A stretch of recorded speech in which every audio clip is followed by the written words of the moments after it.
आजकल की लड़कियों को सिर्फ लड़के से मतलब है, सास ससुर से नहीं। जानकी जी घर आई तो पूरी टोली उन्हें घेर कर बैठ गई। बैठती भी क्यों ना, जानकी जी खबर ही कुछ ऐसी लाई थी। घर के बड़े बेटे रोहन के लिए रिश्ता आया था, वह भी दिल्ली से।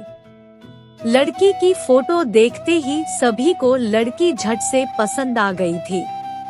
संयुक्त परिवार में पला बढ़ा रोहन कुछ कहता उससे पहले ही रोहन की चाची जी बोली, वाह हमारे रोहन की किस्मत तो देखो, खुद भी सीए की पढ़ाई कर ली और लड़की भी सीए है, दोनों मिलकर खूब पैसा छापेंगे।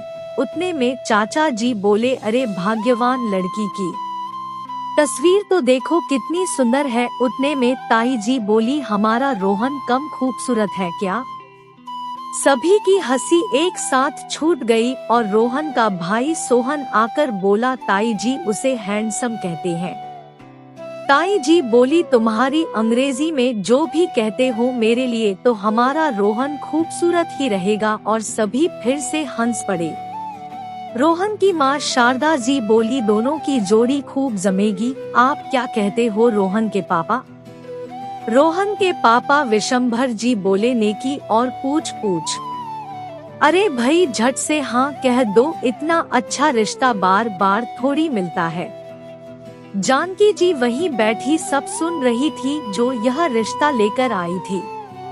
दरअसल जानकी जी विशंभर जी के दोस्त शंभू जी की पत्नी थी। दोनों परिवारों में अच्छी उठक बैठक थी।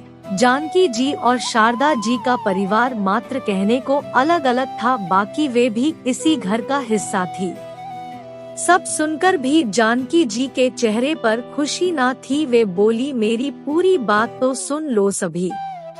सभी की निगाहें जानकी जी से टकरा गई। जानकी जी बोली, लड़की और उसके परिवार वालों की एक शर्त है कि वह संयुक्त परिवार में नहीं रहेगी। वह रिश्ता सबसे रखेगी, मगर लड़के के साथ अलग घर में रहकर। यह सुनते ही पूरे परिवार के होश उड़ गए।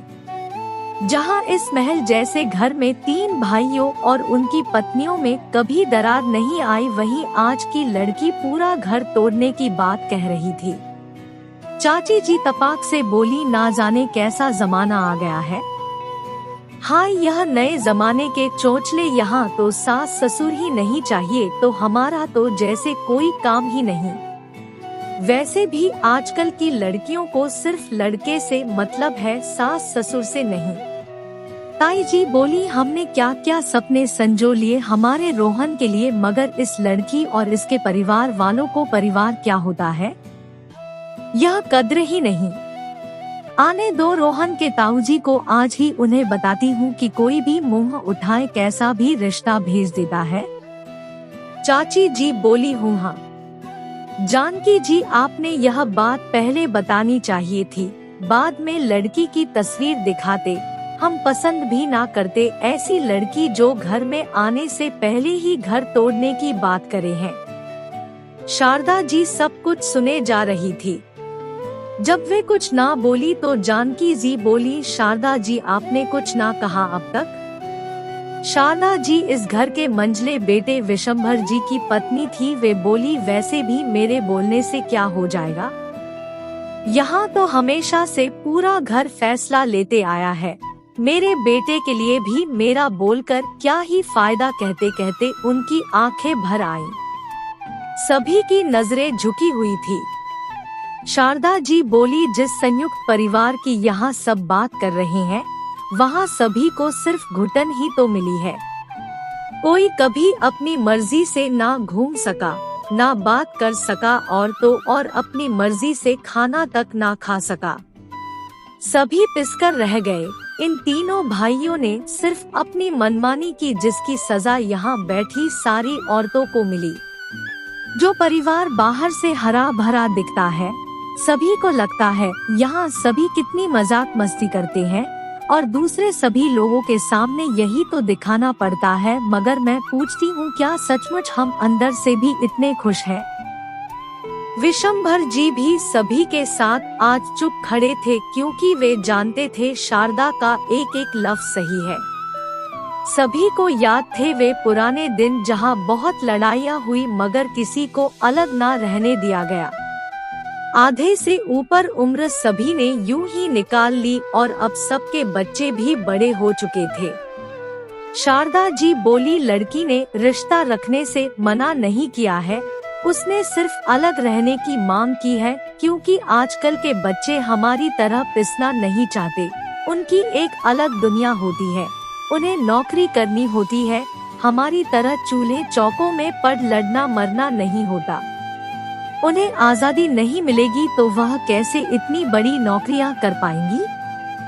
हमारे साथ जो बीती सो बीती, मगर हमें अब यह ध्यान रखना चाहिए कि हमारे बच्चों के साथ यह सब ना हो। आप लोग तो ऐसे बात कर रहे हो जैसे आप लोगों ने कभी अलग ना रहना चाहा हो। वह तो हम पुरानी जंजीरों में बंधे रहे, कभी समाज का सोचकर तो कभी घर में बड़े बुजुर्गों को ध्यान में रखकर। मैं आज यह सवाल आप सभी से पूछना चाहती हूँ कि कौन इस संयुक्त परिवार में खुश है। ऊपर से यही मीठी मीठी बातें करने वाले लोगों के रिश्ते अंदर से कितने खोखले हैं, यह हम सभी जानते हैं।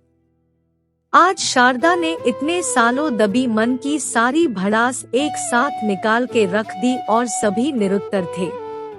जानकी जी भी सब जानती थी, बरसों से रिश्ता था उसका यहाँ के लोगों से और इस घर से। वह बोली, शारदा बिल्कुल सही कह रही है, कम से कम यहाँ लड़की के घरवालों ने पहले ही सारी बातें खोलकर बोल दी है ताकि बाद में लड़ाई झगड़े ना हो। इसमें गलत क्या है। कोई भी माता पिता अपनी लड़की देते हैं, मतलब अपने जिगर का टुकड़ा सौंप रहे होते हैं, ऐसे में उसे दुख देना, अपमानित करना, यह सब सही है क्या। ताई जी और चाची जी ने भी हामी भरी और सभी ने इस रिश्ते के लिए हाँ कर दी।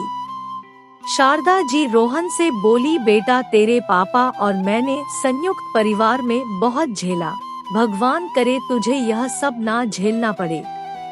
रोहन बोला, माँ मैं वैसे भी आप दोनों को कभी अकेला नहीं छोड़ूंगा, आप दोनों ने अपना सब कुछ त्याग कर मुझे आज इस काबिल बनाया है। मैं आपके बुढ़ापे की लाठी हूँ, हम सभी एक साथ इकट्ठे रहेंगे। रोहन ने शहर में एक घर खरीद लिया है जहाँ अब वह और उसके माता पिता रहते हैं। रोहन की होने वाली पत्नी भाविनी भी बहुत समझदार है। दोस्तों, कुछ संयुक्त परिवार बाहर से जितने सुनहरे दिखते हैं, उनके रिश्ते अंदर से उतने ही खोखले होते हैं। आपको ये रचना कैसी लगी, अपने अनुभव और विचार कमेंट द्वारा मेरे साथ साझा करें। कहानी को सीख समझकर पढ़ें और शेयर करें। कृपया कहानी को अन्यथा ना ले। बहुत बहुत आभार। और मेरे YouTube चैनल को भी सब्सक्राइब जरूर करें।